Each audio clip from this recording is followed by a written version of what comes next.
Monsieur le Président, Madame le maire, Messieurs les vice-présidents, Messieurs les conseillers généraux, Mesdames et Messieurs les maires, Mesdames, Messieurs, l'eau. L'eau si utile à la vie, l'eau base de notre intercommunalité. Puisqu'il y a un peu plus de 50 ans, en 1957, c'est autour de cette question de l'eau et de l'assainissement qu'un petit nombre de communes, un premier noyau, se sont rassemblés pour avancer ensemble. Depuis, vous l'avez dit les uns et les autres, des investissements extrêmement importants ont été faits sur ce site et un investissement très important est fait à nouveau. La croissance de la population, l'évolution des pollutions, l'amélioration de la connaissance conduisent à ces investissements.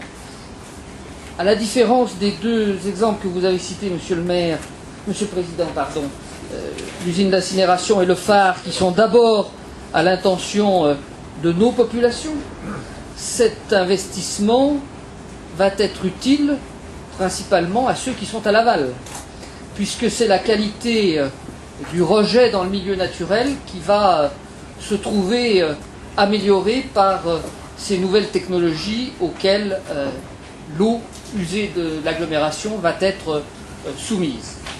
Au moment où la France met en œuvre la directive cadre qui a été adoptée en 2000, à travers la loi sur l'eau et le nouveau SDAGE qui vient d'être approuvé, c'est donc une étape extrêmement importante qui est accomplie.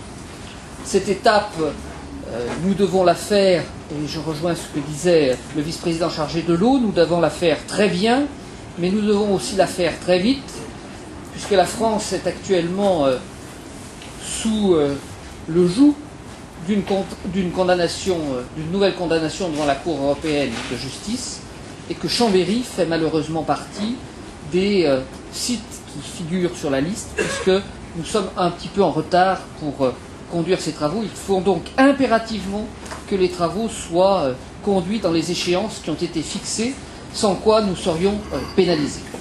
Alors, ces travaux pour, non pas les poissons n'étant qu'un indicateur, je le dis devant les représentants des pêcheurs, mais ils ont l'habitude de m'entendre tenir ce propos, nous le faisons évidemment pour les populations à l'aval, pour les populations pas très éloignées, puisque nous avons la chance d'avoir, avec le lac du Bourget, la plus grande réserve d'eau potable de France, à l'état naturel.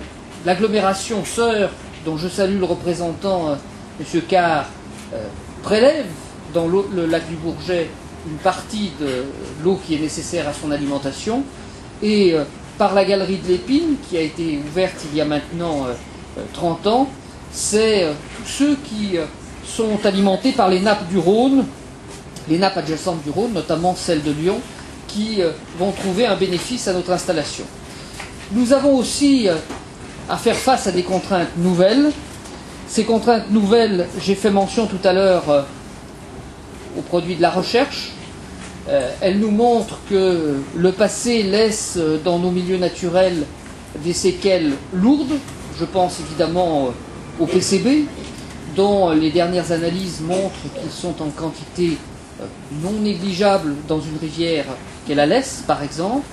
Mais nous avançons également sur des préoccupations nouvelles qui appelleront sans doute demain, hélas, des investissements nouveaux. Je pense en particulier à toutes les substances médicamenteuses. Je vais vous donner une information qui, moi, m'a beaucoup frappé. Il y a quelques jours, je discutais avec le patron de l'Ifremer en Méditerranée, et celui-ci m'indiquait qu'il venait de faire des analyses en Méditerranée au large de la station de Marseille. Le prélèvement montre qu'il y a la valeur d'un demi-cachet d'aspirine dans 1 mètre cube d'eau. Je ne parle pas des autres molécules, notamment toutes les molécules qui interviennent sur les systèmes hormonaux, sur lesquels nous avons encore très peu de connaissances, mais qui posent de vraies interrogations aujourd'hui. Nous avons aussi des préoccupations par rapport au milieu naturel. Je crois qu'il est utile d'avoir en tête ce qui vient de se passer sur ce bassin du lac du Bourget au cours des 7 dernières années. Je ne parle pas, bien évidemment, du contrat de bassin versant qui a pour but de régler la facture du passé, si je puis dire. Je parle de ce qui vient de se passer au point de vue météorologique. Entre 2003 et 2009, il nous manque la valeur d'une année et demie de précipitation. Une année et demie de précipitation, ça veut dire que sur le bassin versant du lac du Bourget, il nous manque 500 millions de mètres cubes, 500 millions de mètres cubes d'eau arrivant dans nos rivières et arrivant au lac. Pour faire une comparaison, de manière à avoir bien les ordres de grandeur en tête, l'agglomération chambérienne prélève chaque année un peu moins de 10 millions de mètres cubes dans les dames. C'est dire que si c'est une première traduction du changement climatique, nous aurons à être de plus en plus attentifs à la qualité de ce que nous rejetons dans le milieu naturel, non pour le milieu naturel lui-même, mais pour ceux qui sont à l'aval, car si on parle du cycle de l'eau, je crois qu'on peut aussi, quand on est situé à l'amont d'un bassin, comme c'est le cas de la Savoie par rapport à l'ensemble Rhône-Méditerranée, parler d'une solidarité amont-aval. L'investissement que nous faisons aujourd'hui s'inscrit d'abord à ce titre-là, et c'est ce qui justifie effectivement les 14 millions d'aides que l'Agence de l'eau apporte à la réalisation de ce projet.